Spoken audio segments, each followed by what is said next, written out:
Jubilee నియోజకవర్గంలో ఈరోజు స్థానిక నాయకత్వంతో కాంగ్రెస్ పార్టీ పక్షాన ప్రచారం చేస్తూ ఉన్నాం.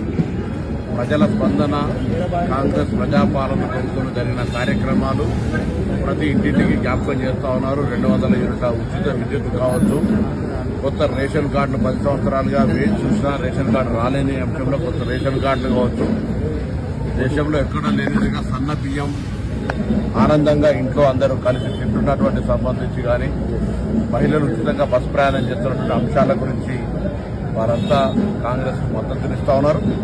ఇక్కడ కొంత ఇండ్లకు సంబంధించినటువంటి రాష్ట్ర వ్యాప్తంగా నిర్మాణం అవుతా ఉన్నాయి. హైదరాబాద్లో స్థలం కొరకు చూస్తా ఉన్నాం కాబట్టి ఆ ఇందిరమ్మ ఇండ్లు కూడా తొందరగా ఇచ్చే కార్యక్రమం కొనసాగుతుంది. మిగతా అన్ని కార్యక్రమాలకు సంబంధించి హైదరాబాద్కు సంబంధించినటువంటి ప్రజల త్రాగునీరు సమస్యకు సంబంధించి 10 సంవత్సరాలుగా టీఆర్ఎస్ పార్టీ ఒక చుక్క కూడా నీళ్లు తీసుకురాలేదు. అదేవిధంగా డ్రైనేజ్ సిస్టమ్కి సంబంధించి కానీ ఇతరత్ర అనేక రకాల విద్యుత్, శానిటేషన్తో పాటు అన్ని రకాల సమస్యల్ని ఈ ప్రభుత్వం పరిష్కరిస్తుంది కాబట్టి ప్రజలు సంతోషంగా ఉన్నారు. అదేవిధంగా జరిగిన ఉప ఎన్నిక కంటోన్మెంట్లో కూడా అక్కడి ప్రజలు అభివృద్ధిని ఆకాంక్షించి కాంగ్రెస్ గెలిపించారు. ఇక్కడ కూడా ప్రజలు జూబ్లీ ఉప ఎన్నికలో కాంగ్రెస్ పార్టీని గెలిపించి జూబ్లీ నియోజకవర్గ అభివృద్ధిని ఆకాంక్షిస్తా ఉన్నారు.